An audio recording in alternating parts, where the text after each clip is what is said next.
I'd gotten in the night before to Willits. After a stint of 6 months staying in Santa Rosa, I had accomplished part of my goal. I had paid off $3,000 of my $4,000 debt working as a temp to hire at the tortilla factory. I couch surfed from some of my friends I had made in Santa Rosa and basically ended up paying $375 a month in a room that had a bit of mold. It was like a den area ensconced between a kitchen and a hallway which lead to another room. It was the cheapest room I could find on Craigslist. I took the bus to the tortilla factory 5 days a week. I used my middle name Tony, and somehow people began to call me Tony Tortilla.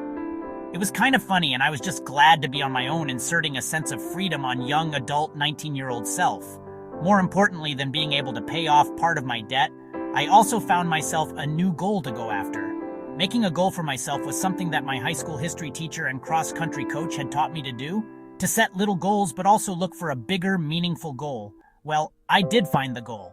It came about after my shift at the tortilla factory. I came home washed up and had an extra gig for 5 hours of landscaping in the evening I had found at the local college job board. It was only 5 or so hours a week helping an elderly couple for the princely sum of $15 an hour, a full $3 more per hour than I made at the tortilla factory.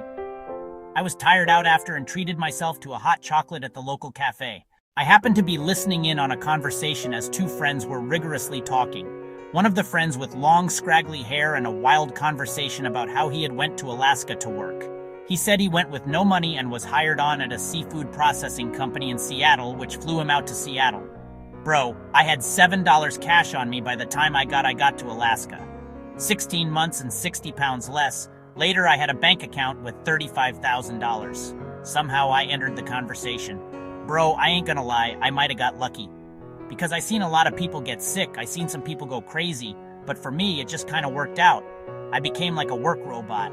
Sure, there were times when the work slowed down, but there were other times when I worked 100-hour weeks back to back to back.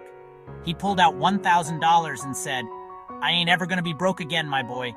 Between you, me, the fence post, and God, I spent my first 22 years in dire poverty, never being really sure if I was gonna have enough to eat as a kid.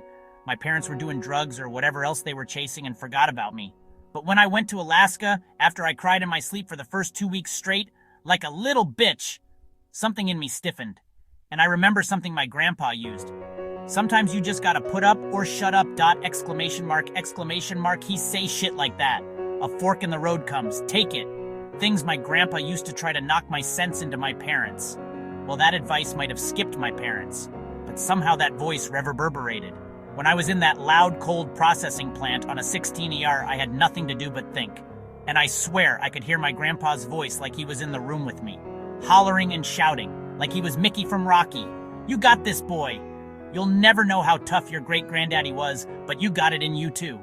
Well, long story short, with all the hooping and hollering, I went home that night, took out my goals notebook, and I saw how much money I still owed.